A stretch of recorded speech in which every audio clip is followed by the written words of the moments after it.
Boa noite, irmãos e irmãs e convidados para esse culto de louvor a Deus da Igreja Presbiteriana Betânia de Piratininga, em Niterói.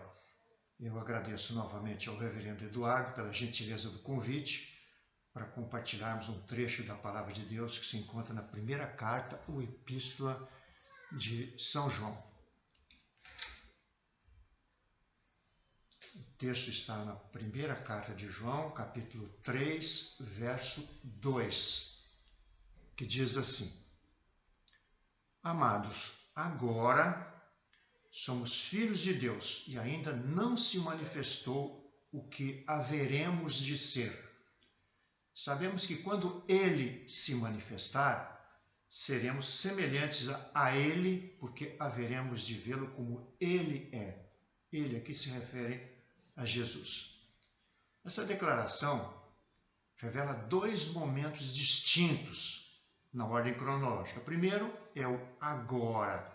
Diz o texto ali de João, agora somos filhos de Deus. E o segundo momento, quando ele se manifestar, seremos semelhantes a ele. Então nós vamos refletir extraindo lições desses dois momentos. Então, na primeira etapa, ou no primeiro momento, o nosso texto diz assim: Amados, agora somos filhos de Deus. Agora, nesse contexto, significa o nosso período de vida aqui na Terra, a partir do momento em que cremos e declaramos a Jesus como nosso Salvador e Senhor. Nossa condição de filhos de Deus está claramente estabelecida logo na abertura do Evangelho do mesmo apóstolo João.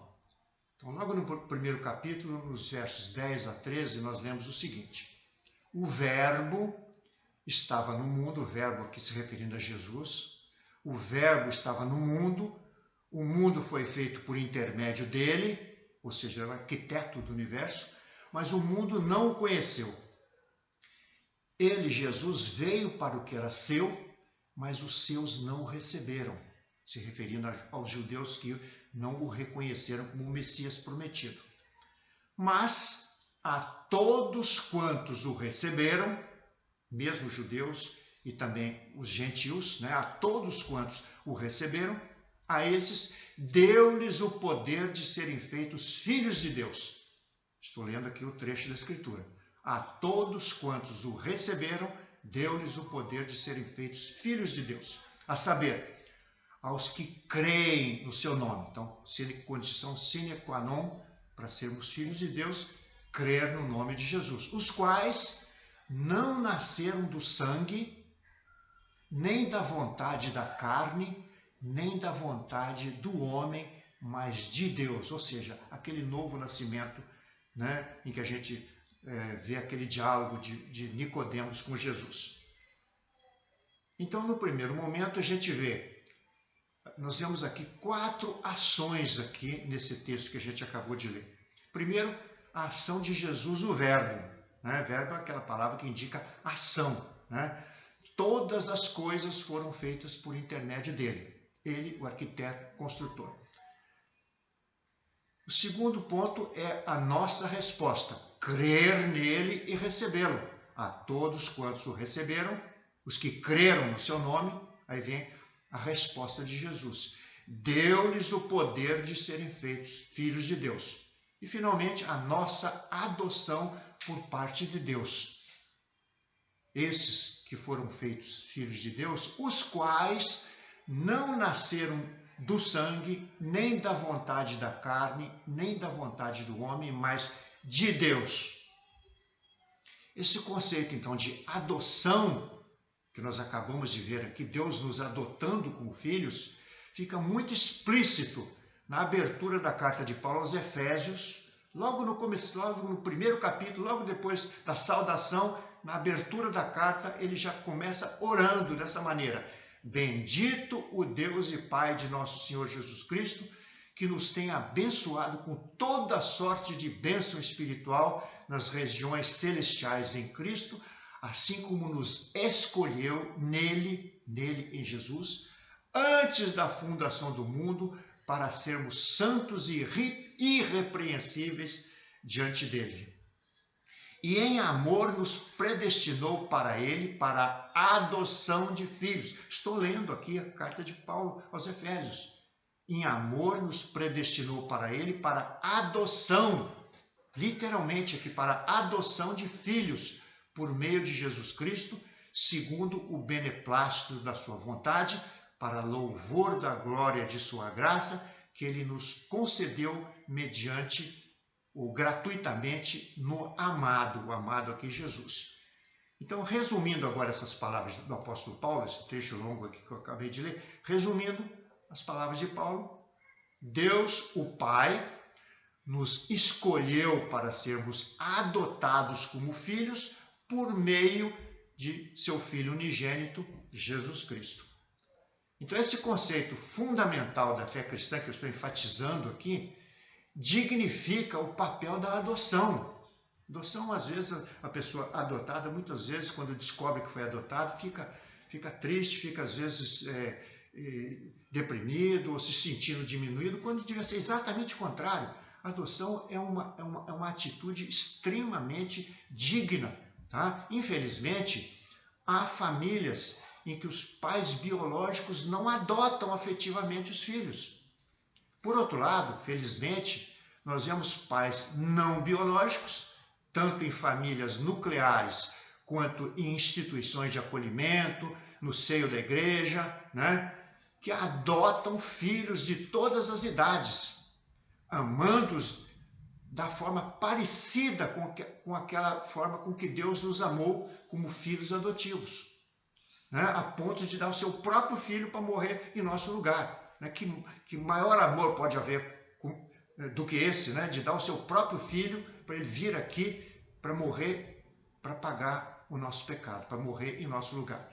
Então, pela graça de Deus, sabemos ainda que há casais que chegam a adotar dezenas de crianças, jovens e idosos. Então, glória a Deus por isso, né? Por essa atitude de adoção de pessoas que imitam agora o pai fazendo isso, né? Amando de tal maneira aqueles que eles não geraram biologicamente, mas os adotaram afetivamente. Então, ainda sobre a filiação de Deus, filiação nossa em relação a Deus, né, como adotivos, é muito comum a gente ouvir uma expressão incorreta.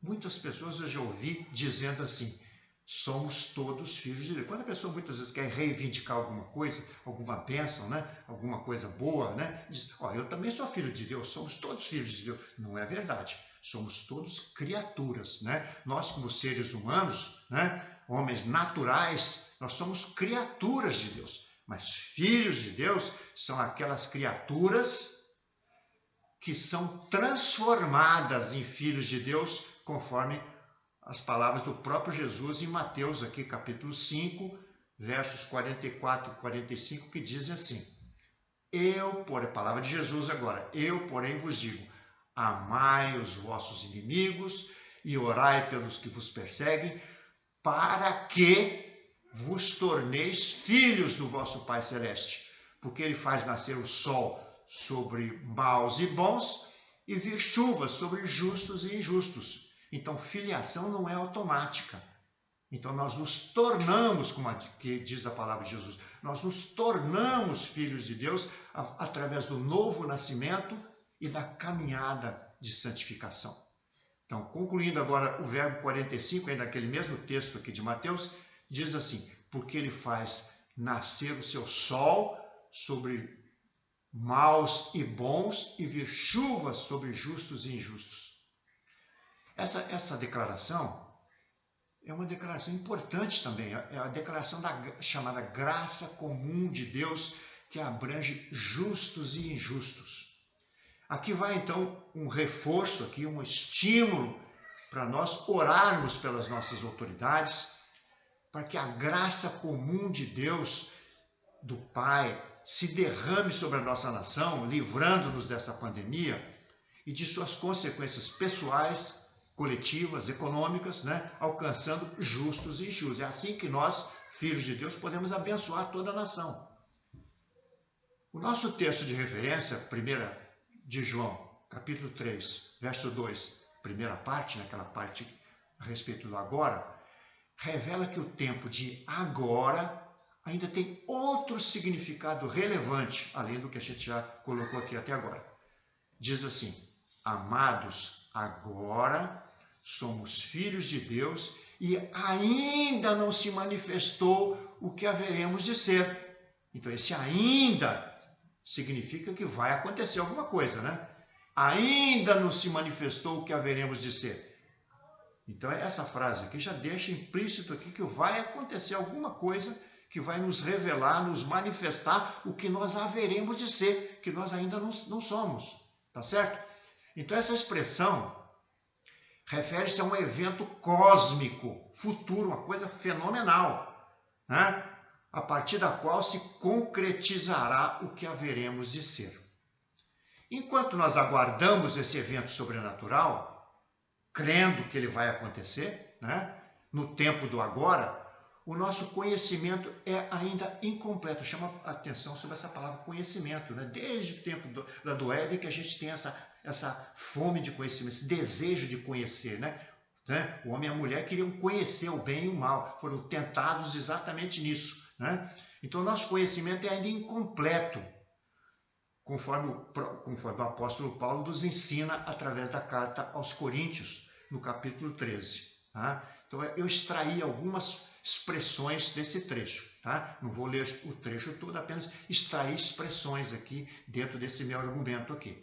Então, primeiro, Paulo diz: havendo profecias, desaparecerão. Então, uma coisa transitória, as profecias. Havendo línguas, falando aqui sobre as línguas dos anjos, né? dos homens e dos anjos, né? As línguas cessarão. Havendo ciência, passará.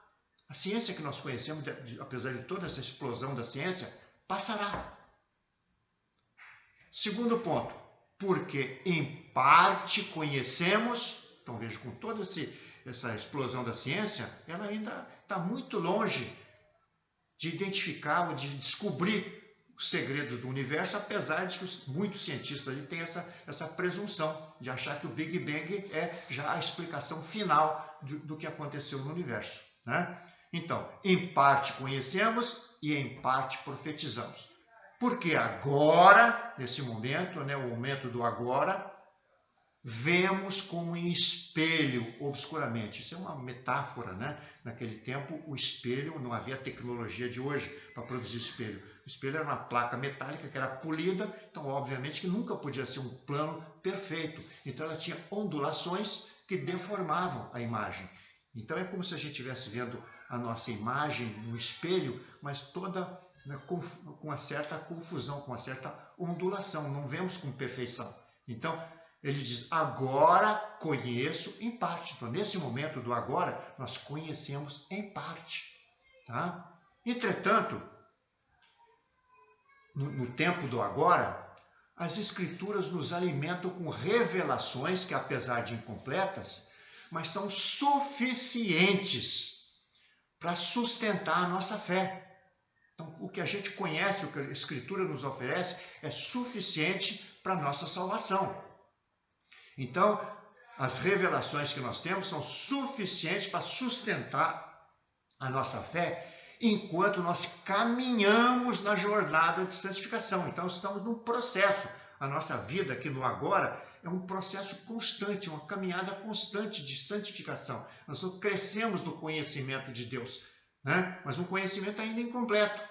A fé, conforme aprendemos na carta aos Hebreus, agora uma outra carta aos Hebreus, no capítulo 11, nos 3 primeiros versos do capítulo 11, diz assim: a fé é a certeza de coisas que se esperam. Então a gente está olhando lá para frente, né? Para o novo céu e a nova terra que a Escritura nos promete, a promessa de Deus para nós. Então, a fé é a certeza de coisas que se esperam né? A convicção de fatos que não se veem, né? Então, a gente não vê agora aquele novo céu e a nova terra, mas pelos olhos da fé, nós olhamos para esse novo céu e nova terra. Pois pela fé, continuando aqui a carta aos Hebreus, pois pela fé os antigos obtiveram bom testemunho. Pela fé entendemos que foi o universo formado pela palavra de Deus, de maneira que o visível veio a existir das coisas que não aparecem. Palavra de Deus através da carta aos Hebreus. Enquanto caminhamos do tempo do agora, com os pés na terra e os olhos no novo céu e nova terra, as Escrituras nos estimulam a crescer no conhecimento. Então, nosso conhecimento é incompleto, mas temos esse estímulo de continuar crescendo no conhecimento, lendo a palavra, lendo a Escritura, conversando entre nós, compartilhando a palavra, participando dos cultos, participando da escola dominical, né? Tá certo? Conforme nos ensina o apóstolo Pedro na sua segunda carta. Segunda carta de Pedro, capítulo 3, versos 17 e 18, que dizem assim: Vós, pois, amados, prevenidos como estáis de antemão, acautelai-vos. Não suceda que, arrastado pelo erro desses insubordinados, descaiais da vossa própria firmeza. Antes crescei na graça e no conhecimento do Senhor e Salvador Jesus Cristo. A Ele seja a glória, tanto agora como no dia eterno. Então vejam aí, vários apóstolos aí frisando esse mesmo ponto aí, né? Tá certo? Portanto, o nosso conhecimento é progressivo. Estamos estimulados a ele, mas sabendo que no agora o nosso conhecimento ainda é incompleto. Ok? Então, amados, como diz ali, né? João, o apóstolo João, na primeira carta, amados, agora somos filhos de Deus e ainda não se manifestou o que haveremos de ser, mas sabemos que vai acontecer, né? O que haveremos de ser é o nosso alvo, que nós perseguimos agora. Então, no agora, nós perseguimos o alvo, o que vai acontecer no futuro, tá? Então, isso é um processo, é o processo que nós chamamos de santificação, que dura até o momento em que o Senhor chama a sua presença a cada um de nós, cada filho de Deus, conforme nos ensina o mesmo apóstolo Paulo agora na carta aos Filipenses, outra carta agora, aos Filipenses, capítulo 3, versos 12 a 14, que dizem assim.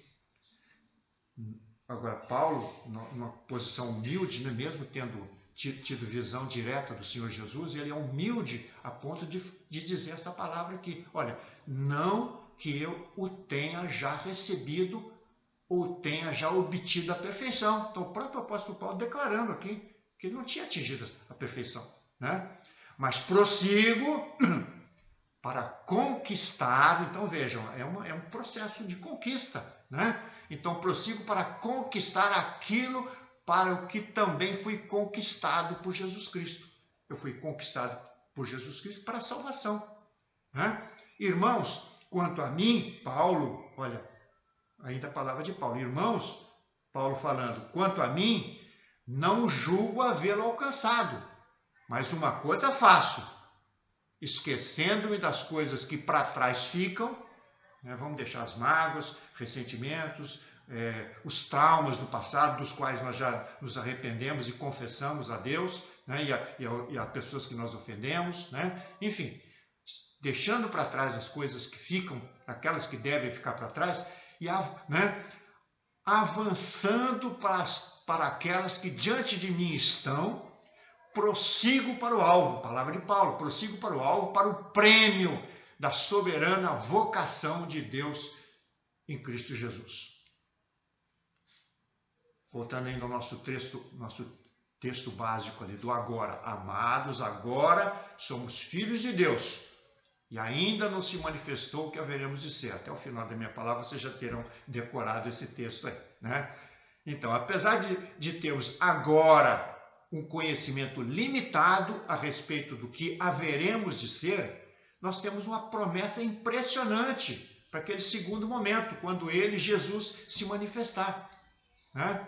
Então, continuando então aquele mesmo texto básico nosso, agora na segunda parte, João diz assim: sabemos que quando ele, Jesus, se manifestar, seremos semelhantes a ele, porque haveremos de vê-lo como ele é. Oh, que coisa forte, coisa impressionante, né? Haveremos de ver Jesus como ele é.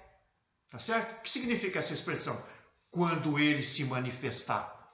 Paulo responde essa pergunta na primeira carta aos Tessalonicenses, né? Capítulo 4, nos versos 14 a 18, que diz assim: palavras de Paulo inspiradas pelo Espírito Santo, como nós sabemos, né? Pois se cremos que Jesus morreu e ressuscitou, assim também Deus, mediante Jesus trará em sua companhia os que dormem. Ora, ainda vos declaramos por palavra do Senhor isto: nós, os vivos, os que ficarmos até a vinda do Senhor. Então esse é um evento, aquele evento futuro que vai acontecer, né? Os que ficarmos até a vinda do Senhor, de modo algum precederemos os que dormem. Então vai acontecer uma coisa aqui em que os que dormem têm preferência, né? São privilegiados, então, no início da fila. Então a expressão os que dormem aqui fica esclarecida logo adiante pelo próprio Paulo, né? Ele diz assim: porquanto o Senhor mesmo, Jesus ressurreto, né, glorificado, dada a sua palavra de ordem, ouvida a voz do arcanjo e ressoada a trombeta de Deus, descerá dos céus, e os mortos em Cristo, vejam só, os mortos em Cristo ressuscitarão primeiro.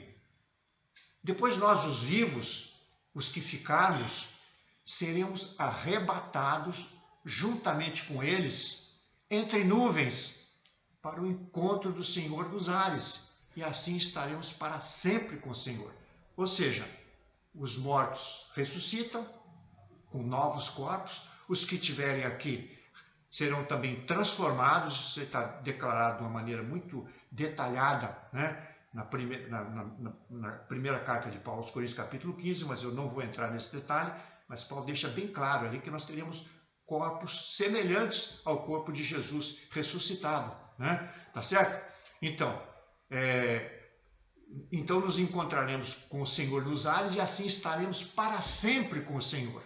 Aí Paulo conclui essa palavra dizendo: consolai-vos, pois, uns aos outros com essas palavras. Tá? Então, voltando ao nosso texto básico, sabemos, na carta de João, sabemos que quando ele, Jesus, se manifestar, então é esse evento que eu acabei de descrever aqui através da carta de Paulo, né? É a segunda vinda de Cristo para recolher a igreja, ou seja, os mortos vão ressuscitar e os vivos serão transformados, e todos nós, então, a igreja, né, será elevada aos céus junto com o Senhor, né? Então sabemos que quando ele se manifestar, seremos semelhantes a ele, porque haveremos de vê-lo como ele é. Portanto, o nosso conhecimento, que no momento é incompleto, embora seja progressivo, vai crescendo cada vez mais, mas continua sendo incompleto, né? Então, nosso conhecimento deixará de ser incompleto, conforme ensina Paulo no capítulo 13 daquela mesma carta aos Coríntios que eu já comentei, né? Então, Paulo diz assim: o amor jamais acaba. O amor jamais acaba. Deus é amor, né? Então, o amor jamais, Deus é infinito, né? Então, o amor jamais acaba. Havendo profecias, desaparecerão. Então, a profecia é transitória. Havendo línguas, cessarão. As línguas são transitórias. Havendo ciência, passará. A ciência, além de limitada, também ela é transitória. Ela vai cada vez mais progredindo, mas tem um limite, né? Ela vai passar. Porque em parte conhecemos. Em parte conhecemos. Todo cientista sabe que a ciência é complementada por teoria, porque nós não sabemos todos os fatos, não conhecemos todos os fatos. E a gente complementa as teorias com hipóteses, né? Então, em parte conhecemos e em parte profetizamos. Então a profecia também é incompleta. Quando, porém, agora veja agora essa expressão de Paulo. Quando, porém, vier o que é perfeito, então essa expressão, quando vier o que é perfeito, é uma tradução daquela expressão que a gente já viu na carta de, né, na carta de João, quer dizer, aquele evento futuro, né, tá certo? Quando ele se manifestar, né, quando Jesus se manifestar, é isso aí, né? Quando vier o que é perfeito, na segunda vinda de Cristo, então o que é em parte será aniquilado. Então esse versículo pode ser reescrito, esse versículo que nós acabamos de ler, ele pode ser reescrito no mesmo sentido, dizendo assim, quando vier o que é perfeito, naquele momento, o que é em parte será aniquilado.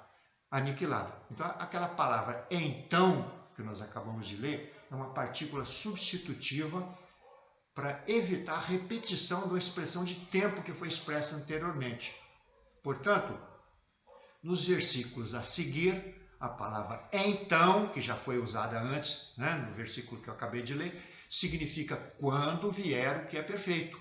O versículo diz assim, então, quando vier o que é perfeito. Esse então significa exatamente isso, quando vier o que é perfeito. Isto é, a segunda vinda de Cristo, para arrebatar a igreja. Então, Paulo prossegue agora. Quando eu era menino, na mesma carta de Paulo aos Coríntios, capítulo 13, quando eu era menino, falava como menino, sentia como menino, pensava como menino. Quando cheguei a ser homem, desisti das coisas próprias de menino. Muito bem, no contexto aqui desse capítulo 13, né, o contexto desse argumento de Paulo, se refere à imaturidade dos coríntios, que estavam envolvidos em disputas sobre dons temporários, né? Tá certo? Esse é o contexto. Mas também no nosso contexto agora, destaca essa realidade do nosso progressivo aprendizado, tá? Na direção da maturidade cristã. Não vamos ser meninos, né? Tá certo? Mas vamos buscar cada vez mais a maturidade cristã. Tá certo? Muito bem. É o chamado processo de santificação, que é enfatizada também pela carta aos Hebreus, no capítulo 12, verso 14. Estou tentando mostrar para vocês como a Escritura é coerente, né? E certos conceitos são apresentados de várias maneiras para não deixar dúvida na nossa mente, para esclarecer a nossa mente, né? Então, a carta aos Hebreus diz assim, segui a paz de todos e a santificação, sem a qual ninguém verá o Senhor. Então, esse é o processo necessário para que a gente chegue àquele ponto de ver o Senhor como Ele é, como diz ali a primeira carta de João, né? Tá certo? Então, continuando agora, voltando agora à primeira carta de Paulo aos Coríntios, capítulo 13, agora no verso 12. Então, vamos agora ler mais um trechinho aqui. Paulo diz assim, porque agora vemos como em espelho, obscuramente. Então, o que significa esse então? Quando vier o que é perfeito. Tá claro? Por isso que eu dei aquela explicação anterior, né? Então, porque agora vemos com espelho obscuramente. Então veremos face a face. Esse então significa, então substituindo o então pela expressão de tempo que ele representa, então a frase ficaria assim, porque agora vemos com espelho obscuramente. Então, quando vier o que é perfeito, na volta de Jesus, veremos face a face. Agora, conheço em parte, meu conhecimento é temporário, é incompleto. Então, quando vier o que é perfeito, conhecerei como também sou conhecido. Perceberam? Portanto, há questões que nós não conseguimos responder no tempo agora. Teólogos respeitados já declararam essa teoria. Já vi muito pastor, assim, muito experiente, teólogos aí, sendo honestos nesse ponto de dizer que tem certas coisas que são difíceis, a gente não entende agora, mas vamos entender. O próprio apóstolo Pedro se refere a Paulo falando sobre coisas assim difíceis aí, né, que o apóstolo Paulo coloca, né? Tá certo? Muito bem. Entretanto, nós temos essa convicção de que quando vier o que é perfeito, ou seja, a segunda vinda de Jesus, então o que é em parte será aniquilado. E conhecerei como também sou conhecido. Palavra de Paulo agora. Estou lendo agora, né? Texto de Paulo. Palavra do apóstolo Paulo na primeira carta aos Coríntios, capítulo 13. Quando vier o que é perfeito, então o que é em parte será aniquilado. E conhecerei como também sou. Já pensaram nisso? Né? É uma das questões aí que envolve a psicologia, filosofia, exatamente essa questão da pessoa, do autoconhecimento. Né? Isso vai desaparecer, né? Essa questão vai ficar totalmente resolvida, né? Conhecerei como também sou conhecido na volta do Senhor. Então, apesar de incompleto, o conhecimento que vamos adquirindo na nossa caminhada de santificação, no tempo agora, é suficiente para alimentar a nossa fé nas promessas de Deus reveladas nas Escrituras a respeito do que seremos quando Jesus voltar, né? Tá certo? Sabemos que quando ele se manifestar, seremos semelhantes a eles, porque haveremos de vê-lo como ele é, né? Primeira carta de João, capítulo 3, verso 2. Então, essa declaração, na verdade, é o cumprimento do propósito de Deus para criar no ser humano a sua imagem e semelhança. Isto é, seremos semelhantes a seu Filho, Jesus Cristo. Então, a visão do que haveremos de ser, apesar de incompleta, alimenta a nossa fé e nos inspira a viver agora, no agora, desde já, como filhos de Deus, sabendo o que isso significa, né? Ora, se somos filhos, somos também herdeiros, herdeiros de Deus e co-herdeiros com Cristo. Vejam só, co-herdeiros com Cristo, tratados como irmãos, né? Irmãos adotivos de Jesus. E se com ele sofremos, também com ele seremos glorificados. Essa palavra está escrita na carta de Paulo aos Romanos, capítulo 8, verso 17.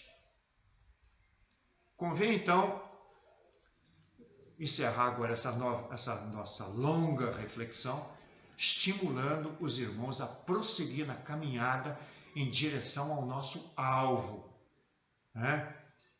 Para o prêmio da soberana vocação de Deus em Cristo Jesus, usando aqui as palavras de Paulo, né? Lembrando sempre o ensino de Paulo sobre o que é transitório e o que é permanente, né? O exercício dos dons deve continuar, mas deve estar alicerçado no amor, porque sem amor, aqueles dons não significam nada, né?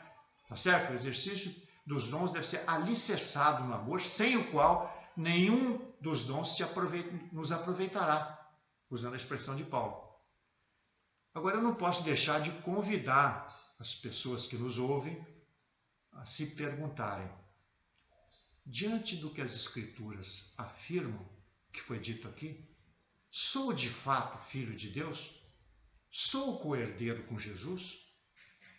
Se você se estriba no conhecimento científico, lembre-se das palavras do rei Salomão, o maior acumulador de conhecimento e sabedoria do seu tempo. Isso ao final de uma longa vida, quando ele escreveu Eclesiastes. Palavra de Salomão. Logo no comecinho, logo no primeiro capítulo, logo na abertura, vejam só. Disse comigo, Salomão, eis que me engrandeci e sobrepujei em sabedoria a todos os que antes de mim existiram em Jerusalém. Com efeito, o meu coração tem tido larga experiência de sabedoria e conhecimento. Apliquei o coração, vejam, dedicação, olha. Apliquei o coração a conhecer a sabedoria e a saber o que é loucura e o que é estultícia. Burrice, né? E vim a saber que também isso é correr atrás do vento. Depois de toda aquela vida de busca de sabedoria, ele declarará isso aqui, correr atrás do vento. Porque na muita sabedoria há muito enfado. E quem aumenta a ciência, aumenta a tristeza. Vejam só, não é um bobão que está falando isso, né? É o rei Salomão. Tá certo? E no final do livro, né, já no capítulo 12, ele encerra toda essa meditação, essa avaliação da sua vida de um homem que buscou sabedoria e conhecimento, ele encerra dessa maneira. Demais, filho meu, atenta. Não há limite para fazer livros. E o muito estudar é enfado da carne. De tudo o que se tem ouvido, a suma, o resumo é: teme a Deus e guarda os seus mandamentos. Porque isto é o dever de todo homem. Porque Deus há de trazer a juízo todas as obras, até as que estão escondidas, quer sejam boas, quer sejam más. Eclesiastes 12, de 12 a 14. Eu devo dizer, então, que as palavras de Salomão não negam o valor do conhecimento, mas elas nos alertam para o fato constatado por ele, né, de que o conhecimento é transitório, inesgotável, e não preenche o vazio da nossa alma. O risco que as pessoas correm em relação à ciência é a idolatria, que nos afasta do Criador. A ciência em si é neutra, ela pode ser usada para o bem e para o mal. A ciência é neutra e tem sido muito útil para a humanidade, mas também causado tremendos problemas, principalmente no meio ambiente. Mas a ciência em si é neutra. Mas o problema é esse, né? Se você dedicar o coração, como fez Salomão ali na sua própria confissão, né? Aplicar o coração à busca da sabedoria e do conhecimento, né? Então, se você colocar o seu coração aí no altar da ciência, ela se torna idolatria e te afasta do Criador. Tá certo? O que dá sentido à vida é crer nessa palavra inspirada pelo Espírito Santo. Amados, agora somos filhos de Deus e ainda não se manifestou o que haveremos de ser. Sabemos que quando ele se manifestar, seremos semelhantes a ele, Jesus Cristo, porque haveremos de vê-lo como ele é. Amém? Glória ao Pai, ao Filho e ao Espírito Santo. Amém.